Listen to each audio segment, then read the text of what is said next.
একটা ঘরে দুইটা ভাই থাকবে, চারটা ভাই থাকবে, চার মতের থাকবে, কিন্তু ভাইয়ে ভাইয়ে ঝগড়া কইরা নিজেদেরকে শক্তিশালী করার জন্য বাহিরের লোকরে যখন ঘরে ঢুকাবেন, একসময় আপনাদেরকে এই ঘর থেকে বের করে দিবে। ইতিহাসে অনেক নসিহত আছে, সেই নসিহতকে মাথায় রেখে বাংলাদেশের মধ্যে যে কোনো সরকার হোক, সেটা ডক্টর ইউনূস হোক, আগামীতে বিএনপি অথবা অন্য কোনো দল অথবা আওয়ামী লীগ, বাংলাদেশের ভেতর ভাই আপনারা রাজনীতি করবেন, এক এক দেশের সাথে প্রীতি করেন, সেখানে যান, ভালোবাসা নেন, কিন্তু বাংলাদেশের ভেতর কোনো ধরনের কোনো সামরিক ঘাঁটি এটা আমরা অ্যালাউ করবো না বাংলাদেশের জনগণ, কারণ এগুলার দায় অনেক দূর পর্যন্ত যায়। যাই হোক, আমিও চাই না যে বাংলাদেশের মধ্যে আমেরিকার ঘাঁটি হোক, চীনের ঘাঁটি হোক, ভারতের ঘাঁটি হোক, পাকিস্তানের ঘাঁটি হোক, এই ধরনের দরকার নাই। আমরা শান্তিপ্রিয় মানুষ, নিজেদের সামরিক অবস্থান ডেভেলপ করতে হবে, স্কিল করতে হবে, যা আছে তাই নিয়ে খেলা হবে।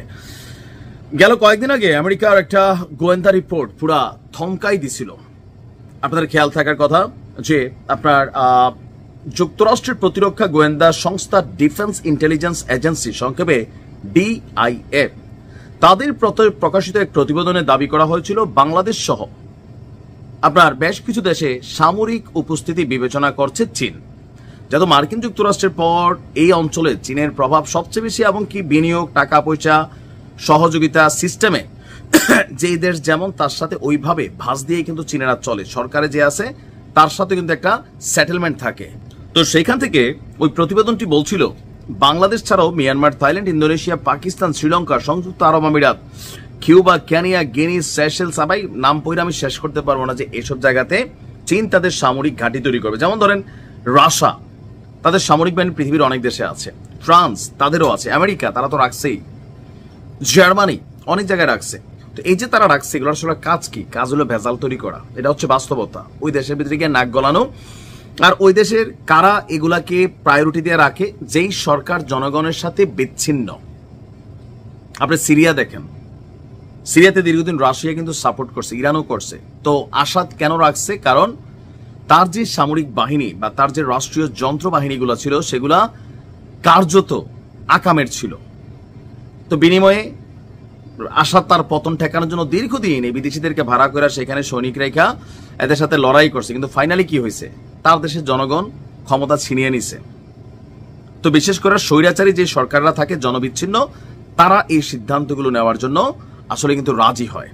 তো বাংলাদেশের যে পরিস্থিতি, এমনও এত দুর্দিন আসে নাই, অথবা কোনো সরকার করতে চাইলে ভিতরে কোনো প্ল্যান থাকলে এদেশের মানুষ গদি থেকে হ্যাসরায় টাইনা নিয়ে আপনারা মনে করেন যে বঙ্গোপসাগরে ঢিল মেরা ফালাই দিবে। এদেশের মানুষ আবার আরেকটা ক্লাস, এটা মাথায় রাখতে হবে। তো বাংলাদেশে চীনের সামরিক উপস্থিতি নিয়ে আসলে আমেরিকা যে তথ্যটা দিচ্ছে, এটা কি সঠিক না? এটা আবার পেচকি লাগাই না দাবি করতেছে চীন। এরা খেলতেছে কিন্তু আলোচনায় বাংলাদেশ, বুঝছেন? আপনার আমরা যদি একটু দেখি, ঢাকায় নিযুক্ত, আমি তখনই বলছিলাম যে এটা নিয়ে চীনের রাষ্ট্রদূতের উচিত একটা বক্তব্য দেওয়া। তো ঢাকায় নিযুক্ত চীনের রাষ্ট্রদূত ইয়াও ওয়েন, তিনি বলছেন প্রতিবেদনে বাংলাদেশে চীনের সামরিক উপস্থিতির তথ্যটি আসলে সঠিক নয়, এবং মার্কিন যুক্তরাষ্ট্র এই প্রতিবেদনটি কিসের ভিত্তিতে করছে এটা তারা জানে না, এবং চীনের এই ধরনের কোনো উদ্দেশ্য নেই।